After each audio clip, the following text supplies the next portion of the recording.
excited. All right, thank you. With a bit of righteous anger, though. It took 42 years. You know? All right. Would it help if maybe they want you to sign?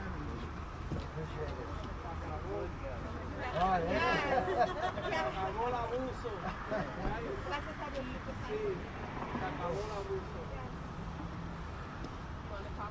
Yes, absolutely.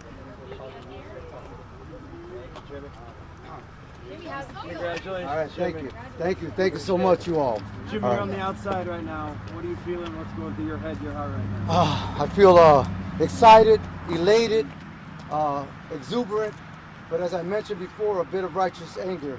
It should not have taken 42 years for this to happen. You know, it's been a long journey with me, my loved ones. The support that I have out there is tremendous. The Northwestern Prison Education Program has allowed me to get a undergraduate degree, a bachelor's in science. I've taken the LSAT, and my intent is to go to law school. And there's somebody sitting in the cell, a male or a female, in the IDOC who feels all hope is lost. And it's my hope I could reach back and help one of them. What kept you going all those years, Jimmy? The fact that I knew I was innocent. You know, the only other alternative is to get up, and that was not an option. There were a lot of no's along this way. There were a lot of people who didn't believe what you were saying. How did you overcome that to get to this day? I just started to do it myself. I told myself when I was in Menard that I had to take control of my own narrative, my own journey, and so I just studied. Instead of going to commissary, I invested over $3,000 in law books. You know, this is the result. You have an army of people who never lost faith in you, who are behind you, by your side right now. What has that meant to you today I mean, and every day? having the resources and having a support network is everything, you know, because it's the little nuances that you have to go get copies, that you have to go get things off the internet, which I couldn't do. And so with their help, I was able to accomplish and get this post-conviction done, and, you know, the rest is history. What do you look forward to doing most, Jimmy? Yeah. What would you say to him if he can hear you right now? I would tell him, man, that he never lost and he any faith in me. Regardless, he always believed in my innocence. You know, he came to visit me in Menard, probably religiously, monthly, until he had a heart attack, and then he could only come 3 times a year. I would tell him, Dad, you know, your son did what he said he was going to do, and that is get out of here. When I'm next to my cousin David, you know, we've been separated probably for more than 23 years. And, you know, he's like a brother to me, and I would be like, you know, I know we can't pick up where we left off, but I would try to do my best to help him as he will help me to put my life back together. Jimmy, it's been over 40 years, you've missed out on a lot. What is your first steps? What's next?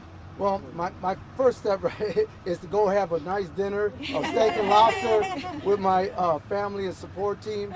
After that, is like I said, I'm going to go to Northwestern.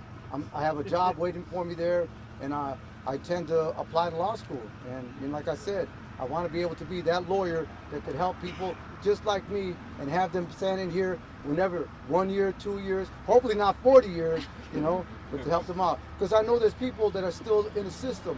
There's a few Burge victims that are still locked up, like Abdul Malik Muhammad and Daryl Fair. And then there's also Guevara victims, Detective Guevara victims, like Alan Vega, who also deserve to have their proverbial day in court.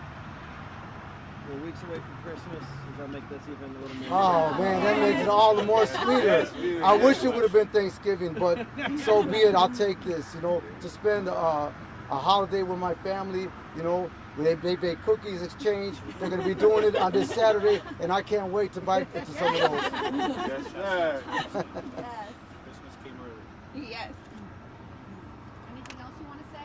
Yes, I want to say this as well, that, you know, part of my advocacy work is trying to get parole back in Illinois or get pathways for individuals to get out.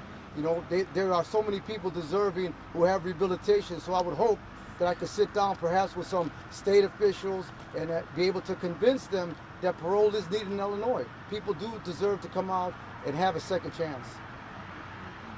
And Pilar, anyone else, any other family members want to Lauren? Yeah, I want to say that too. I want to say that I can't say enough about the Exoneration Project, Jennifer Blank, you know, Jennifer Bonjean, Ashley Collenbear, you know, there's other people you don't know, Eric Bigsby.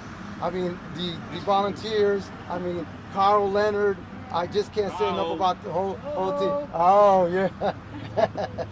You know, they've all been there, and they did a tremendous amount of work to get me.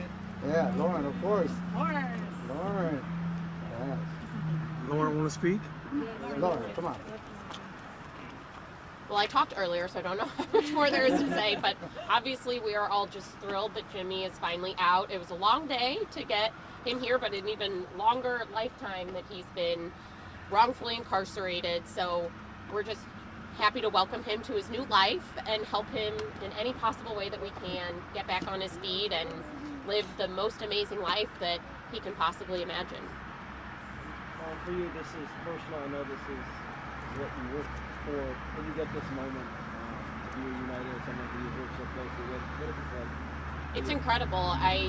Jimmy is someone who, he's a very special person. He's remarkable. I'm sure you can already tell that, but he's just the most positive person, so caring. He's become like a family member to me. His family is like family to me, and I'm just excited for him to meet my son finally now that he's out, and to meet Clayton and bring him into my home too. So it's really special, and for someone who's been away for so long, it's amazing the positive outlook that Jimmy has. And every time I talk to him, he's wondering how I'm doing and how my family is, and always putting others before him. I don't know how he does it. He always puts a smile on my face, and so now he's going to be out here to put a smile on everyone's face.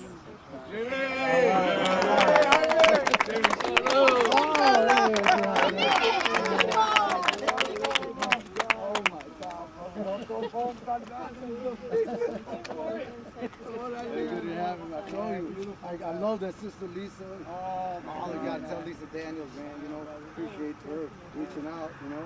Absolutely, they want to reach you at your time. When you get ready, they want to reach out to you. Así de comer con nosotros.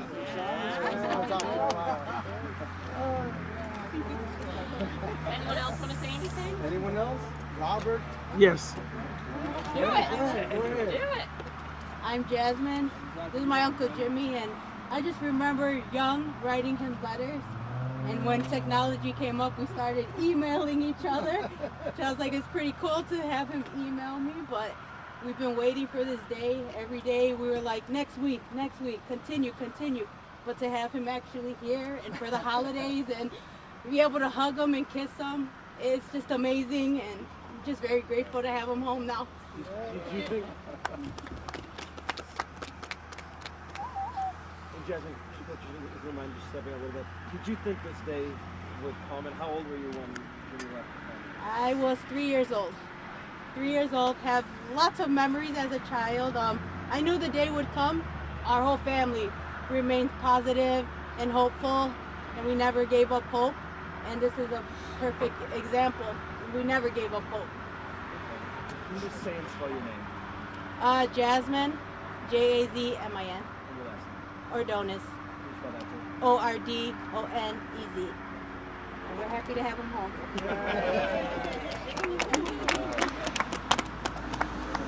I'll go. Go ahead.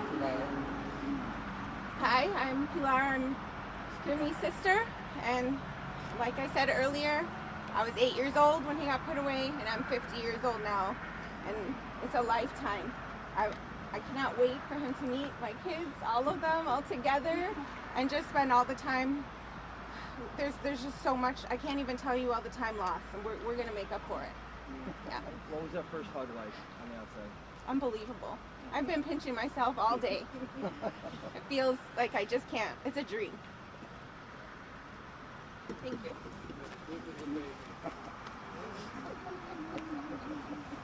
Yeah, all right. Go ahead, Dad. I'll step up. I'm Deborah Lovey. I'm the executive director at the Exoneration Project, and I had the honor.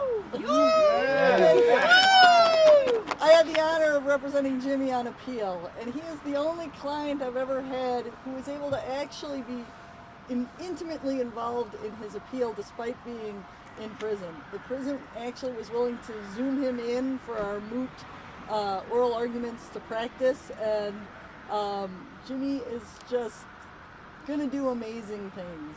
His insights, his thoughtfulness, his involvement in his own case are remarkable, and I just can't wait to see what he does on the outside. It's just a tragedy that he spent 42 years waiting for this moment. So.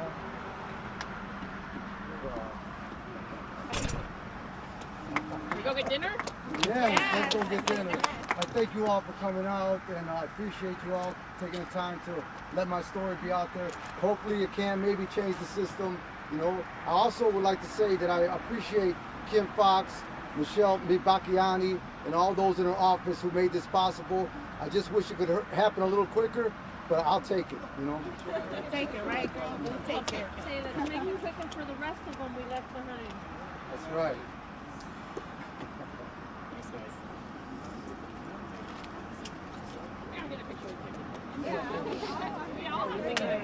All right. Waiting for we gotta get a group picture. Okay. Group picture.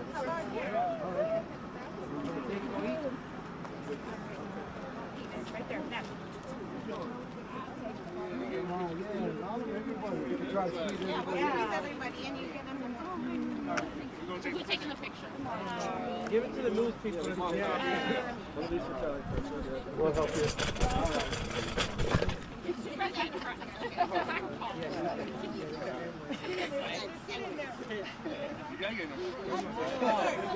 You guys gotta get in too.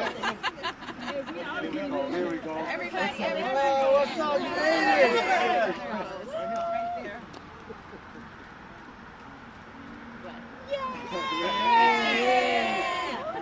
Merry Christmas! Yes.